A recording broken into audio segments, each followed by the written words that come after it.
افغانستان کې مو خونخواره سړی لیدلی یا مو د خونخواره سړي په اړه اورېدلی دي.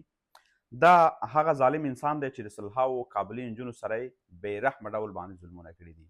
د افغانستان چنګیز خان هم ورته وایي. نوم یې شفیع دیوانه دی او اولنی کس و چې د کابل او افغانستان په معاصر تاریخ کې د وحشت، قتل، غصب، جنسي تېرېدو بنیاد کېښوده چې د کابل خلکو به یې د کیسو په اورېدلو خپل حواس له لاسه ورکول.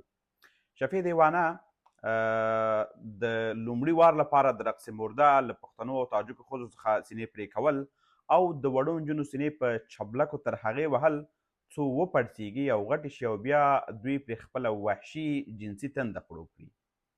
شفیع دیوانه د ژوندیو انسانانو په سرونو کې د میخونو وهل شروع ان د غوږونو او پزو پرې کولو باندې هم بسنه ونه کړله او هر هغه جنایت یې وکړ چې د افغانستان په تاریخ کې بیلګې بیخي نه وې او نه یې چا کیسې اورېدلې وې.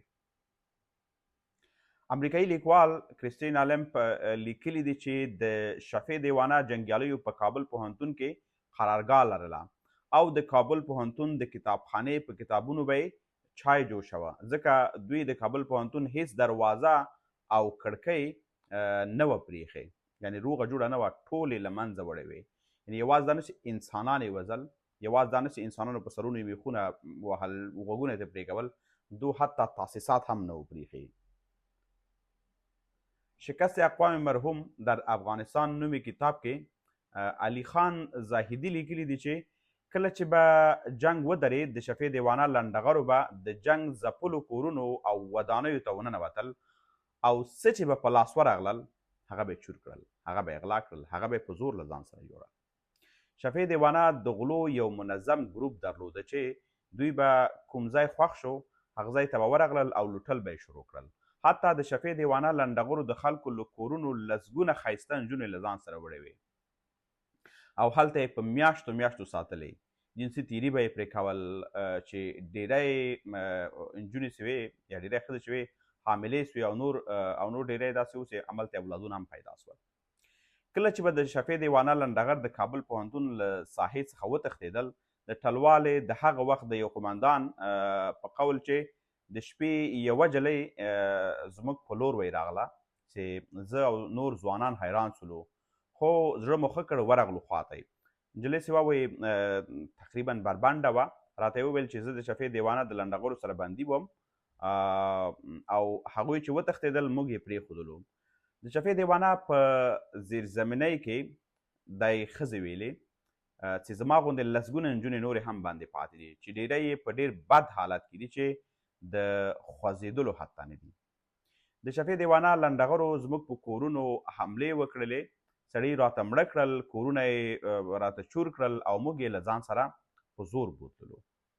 د دیوانه لنډغرو تر دې حده ظلم کولو چې د ښځو سینې به یې د دروازو او کړکیو په قاتونو کې کېښودل او ښځو له چغو به یې خوند اخیسته. د ښځو شرمګاه به یې په سګرټو سوځولې، له ښځو به یې سینې به یې داسې به دا یې پرې کولې او هغه پرې شوي سینې به یې بیا په نورو بندیانو باندې خوړلې، پخولې به یې. علي خان وایي چې د شفیع دیوانه د ظلمونو تاریخ بیخي اوږد دی. هغه زیاتوي چې د کابل پوهنتون په الماریو کې د لسګونه انسانانو وچ شوي جسدونه پراته ول. د دیوانه لنډغرو به چې په خپله سیمه کې د بل ځای څوک ونیوه هر څه به یې ترې واخیستل، بیا به یې ورته وویل چې چېرته ځې، ویل چې مثلا پلانکي ځای ته ځمه. به دې ویل چې تر هغه ځایه کرایه څو ده؟